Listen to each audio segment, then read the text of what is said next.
Oh, man. The only foods the Vorta really enjoy are kava nuts and ripple berries. Saurian brandy is, of course, Captain Sisko's favorite. And what is the force that binds us all together? Hello, everybody, and welcome to the Seventh Rule with Cirroc Lofton. Hello, hello. My name is Ryan T. Husk. Today we are doing a review of Deep Space Nine, Season 7, Episode 6, Treachery, Faith, and the Great River. Story by Philip Kim. Teleplay by, of course, David Weddle and Bradley Thompson. We hear their names all the time. Directed by Stephen L. Posey. This is November 2nd, 1998. Where were you? And of course, it is a Nog episode. Malissa Longo is joining us. This is going to be so much fun. We interrupted our show tunes to talk about this episode. How's everybody doing? All right. Doing good. Doing really good. It's going to be fun. You know who else is doing real well? Is our friend Andrew Corvin. Special thanks. This episode is brought to you by Andrew Corvin. Thank you, Andrew. This episode is for you. We hope you enjoy it. Now let's talk about Sweet. Yahoo! I like this episode a lot right off the top. I'm excited to talk about it. It's one of those episodes where, it's just, it's a good episode when you fill up your notes really quickly. That's like one of the signs for me when I have a lot of stuff to write down. If it's a bad episode, I'm really pulling. I'm like looking at the light or something. like look at that lamp. That lamp is cool though. So. Yeah. or great outfit. He's wearing, Garrick's outfit is great. Whatever it is that is secondary to the storyline, I have to start looking for details in the thing. But this one was kind of easy because it was just the story was flowing so well. Yeah. And it made me just like, I wrote down, I was like, wow, David Weddle and Bradley Thompson, their ability to write conflict and drama and keep the tension, the intensity flowing is really remarkable. And I just took note of that as I was watching the pace of this episode and kind of the escalating climactic drama as people were not getting along. And I thought they're just so good at writing that kind of style of television. And both in the comedy and the drama aspect, there was great tension all the way around. Escalating, right? It just kept escalating. And so it was like the stakes kept getting higher and higher. And I think that was one of the beauties of how they approached the story, not to mention how they revealed backstory as they continued this tension. I thought a lot of the backstory was really great between Odo and Wei Yun, which is right off top was just, you knew you're in for some good acting when you see Jeffrey Combs and Renee in the scenes together. You know that they're both going to bring it. And I thought they did a very good job of that. And then with the O'Brien Nog as the other kind of B story, that was like, it was just so special to watch. The kind of like camaraderie between them, the like, trust me, I got this type of, attitude that Nog was creating in this episode. So I just loved it. You brought up so many good things. And first of all is we have got to, one of these days, some way, somehow, talk to Bradley Thompson and David Weddle. And just, I would love to just pick their brains because they did so much. They worked as story editors for, dozens and dozens of episodes. They've also written episodes themselves. And they're clearly, just this two-man team that works super well together. And I wonder like how that relationship works. Like if one is the ideas guy and the other one is like the logistics guy or the person that says, no, you can't do that, or if one is more of the drama guy and the other one's more of the comedic guy, or if one writes good, plot lines and action, the other one's better with dialogue. I just really want to know how these two fit together because they're clearly one of the best duos in Star Trek history. Yeah. Great stuff. What I imagine, and this was just a guess, is because their dialogue is so good and they're really good with these two people scenes. I think they kind of act it out and go back and forth, you know, and like he says something slick and smart to him, and then he like replies with something else that's even slicker. He's like, okay, I want to be Wei Yun. I want to be, but you, I always have to be Odo. Yeah, but you do such a good Odo. Because you're grumpy, just like that, right there. When you press your arms, that's such Odo. A good Odo. Let's flip a coin. So I think it's kind of that relationship because you feel the. I don't know. There's this thing between the way they write. It feels authentic to me. It felt like it wasn't, you know, that it was occurring and unfolding naturally. There was a lot of distrust, for example, for Wei Yun in the beginning. Like, all right, let me see about this guy. He's like the first thing I wrote down as the Wei Yun scene comes in, he walks in. And he says, "I'm defecting," all right? So I was like, "Wei Yun defecting?" ? You know, WTF? You know, I don't know about this. Yeah, what's really going on here? Right. And then in my notes, I wrote, "I don't believe him." Right? Like, I don't believe this Wei Yun. Right away, as the act closed, and then it reopens with the next scene with the brand new act, and the first line. I know you don't believe me. Yeah. And I was like, perfect. That because I just wrote that. I don't believe him. And he comes and says, I know you don't believe him. So they're addressing the way I feel as the audience watching. Right. And they're right away getting to it saying, okay, I got to reel this guy in and get him on board with what's happening. So he says, I know you don't believe me. And then Odo has the great response. He's like, I believe Golden Soul is dead. Like, out of the thing he just said. Yeah. Yeah. I believe that. So I thought that was a perfect, comeback. Just good dialogue in my estimation, because they go right into addressing how the audience feels. Like, look, that's Wei Yun. No way. He's up to something. Exactly. They're walking us through it as the audience. They're like, they know how we're going to feel. They know how to address it. So Odo is kind of speaking for us. I don't believe you. You need to prove it to me. And then Wei Yun says, he asked the question. Wei Yun answers it pretty well. And so we as the audience can't help but be like, well, if Odo trusts him, or at least Odo somewhat believes him enough to give him the benefit of the doubt, then that's the writers giving us a wink saying, and you should give him the benefit of the doubt too. Exactly. Okay, if Odo's got his back, I guess we can. But we're watching you, Wei Yun, number 6. If he was able to convince Odo, the ultimate cynic, then maybe we should be a little more.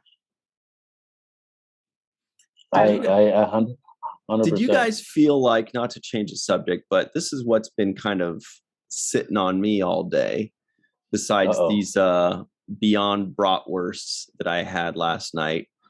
They're delicious, by the way. No, like Beyond Burger bratwurst, really good. Anyway, it sounds amazing. I want to try those. 2 out of 3 people here think it sounds amazing, and 1 is like, well, can we just talk about Star Trek?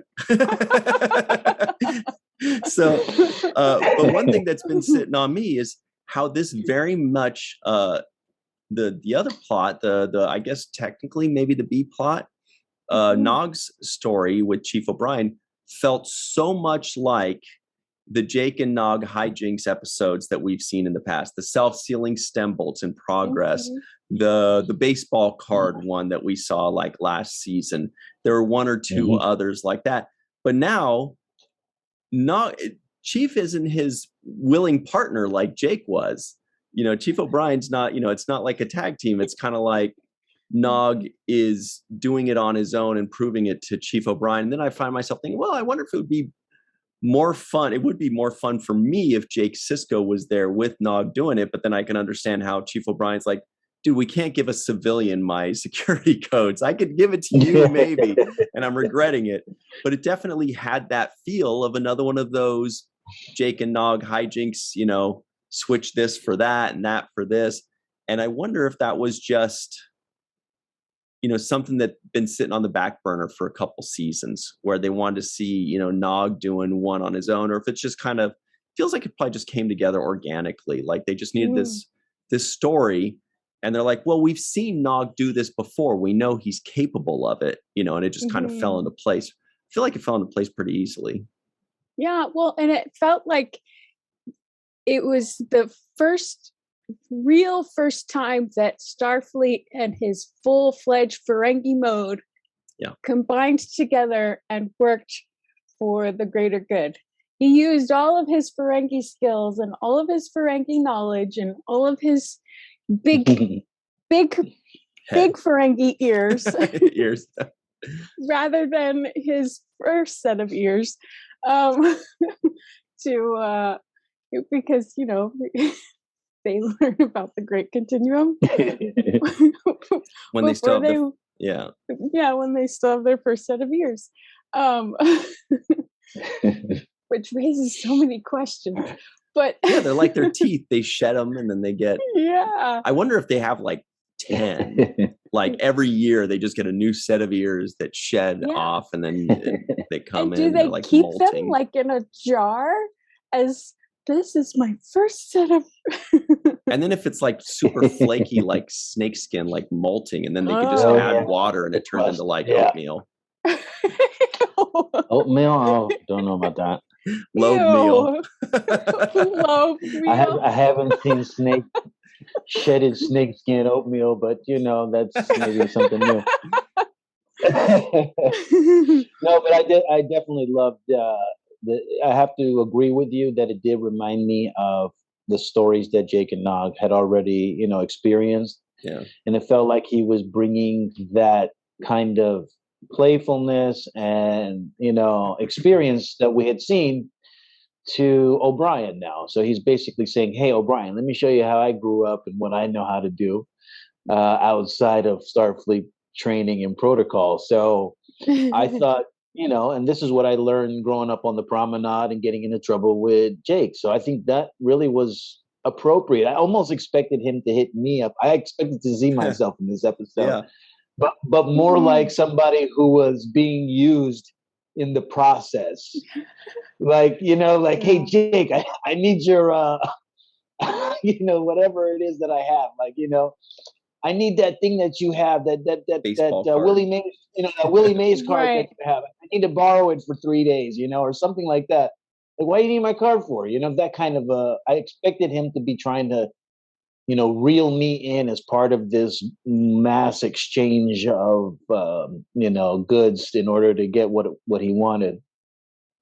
But I thought it played out very well. I did enjoy the whole Worf and Martok kind of, the whole missing blood wine. Yeah, I did. I really loved that.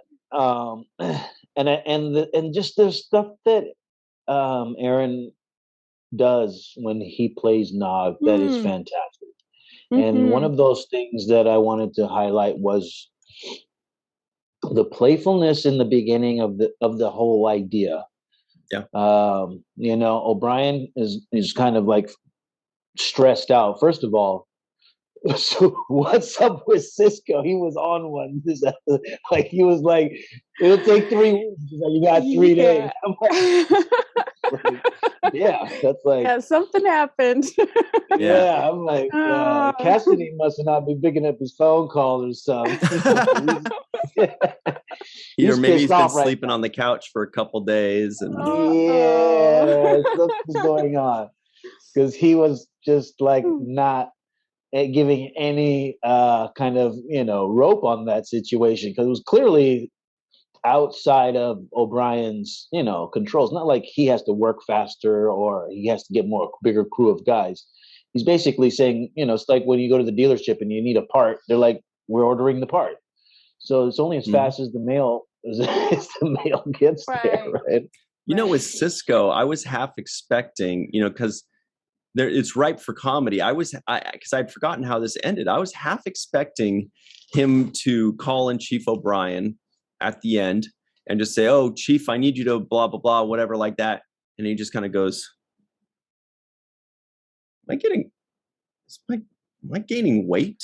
like, is my desk shorter? Or like just kind of saying some like little comment, like, what happened to, like, am I getting taller? Is this what's wrong? Like saying something, and Chief's just like, but obviously this worked out very well. But I did expect there was gonna be something where Sisko just kind of like notices the difference in his desk right in front of Chief O'Brien, and O'Brien just got to play it off like, no, sir, maybe you might have put on a couple pounds, all that jambalaya. That's all it is. It just looks smaller to you now. That's all. No, they could have played that joke. Or they could have played another joke at the end where Sisko sends him on another wild goose chase for some impossible stuff, Like, how long will it take to fix the reactor? Well, sir, it's at least 2 months away. Well, I need it done tomorrow. And he looks at him, he's like, I'm just messing with you, Chief. or they get the desk back just in time, and they see a new desk coming in. They're like, what's going on? He's like, oh, I ordered a new desk. I was tired of this one. Yeah, I like that. Just like, what? Remember, I saw this little one online. No, because Nog was in control of the Nog Great became River. the hero of the episode. Yeah, and that was the beauty of it. He was in control. And basically, it's this connection.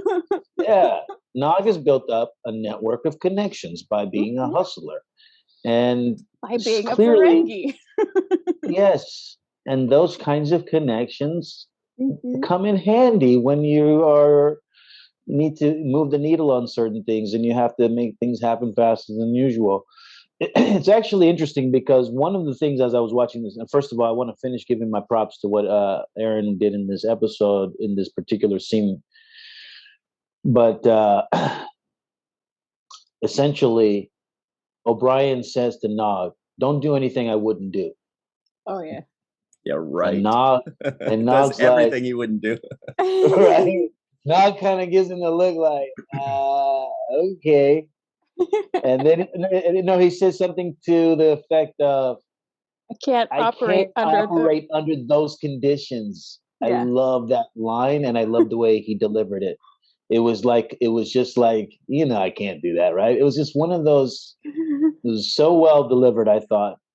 And then he says, well, just try. And he's like, yeah, I'll try, right? That playfulness that Aaron has is so good because he is able to turn on this comedy like really no other person. And the just kidding, like he'll hit you with something and then wait for your response and then just kidding, Just kidding was great. Yeah, that just kidding was. Like, I put the love heart all over it. I was like, oh my god, just kidding. Yeah, that's Aaron all over right there. Oh, good. Just kidding. Yeah, need that. Yeah. There are a lot of lines that I noticed that just one of those. That was all we needed.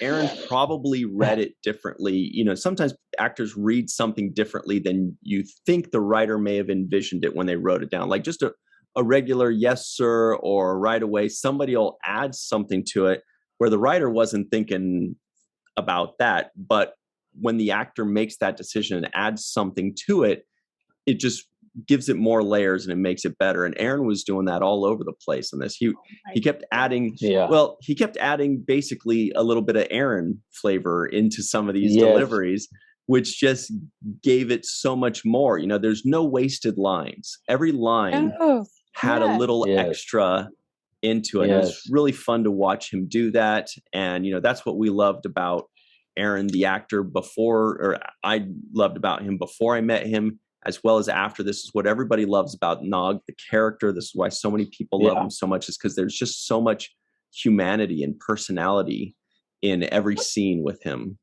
Yeah. And it is, and like you said, it's not, he doesn't give you the typical expected line read.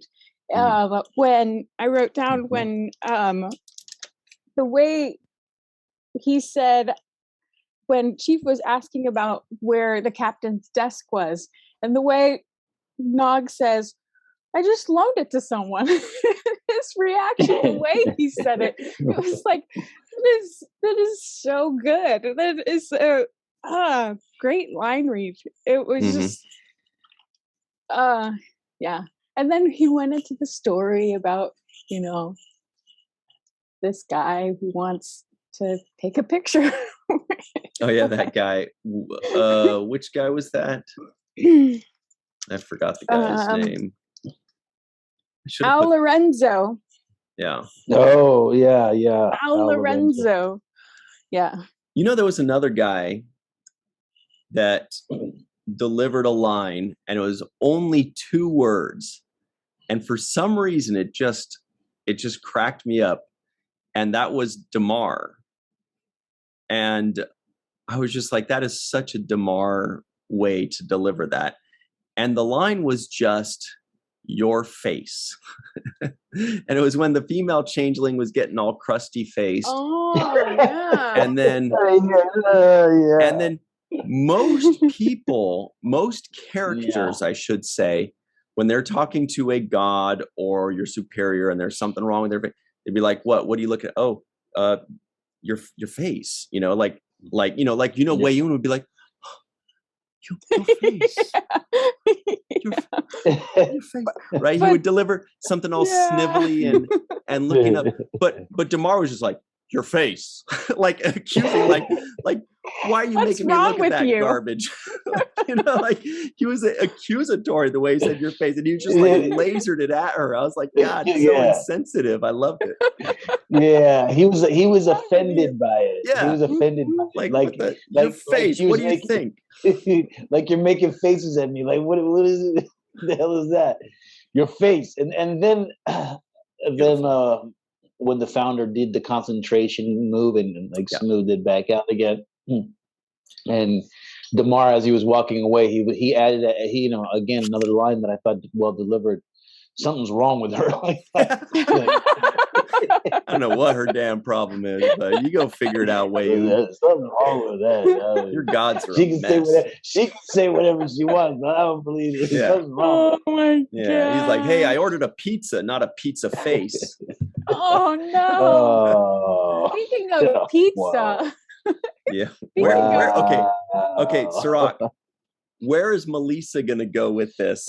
Speaking of pizza, I have no clue. Okay, go ahead. Okay. Speaking of pizza, Wei-Yun is eating pepperoni pizza with chopsticks. Oh, I didn't even notice that. Oh, I didn't even notice that. Good eye. It was so funny. I'm like, that's a pepperoni. Wait, those are chopsticks. It's a pepperoni pizza. Oh my God. I'm so ashamed for missing that. That's brilliant. Wait. Oh, that way. Actually, that might be a whole little. Really Malissa, move your chair. Is that it right there? You're teasing us. Look, is that a pepperoni? It's a pepperoni and a chopstick.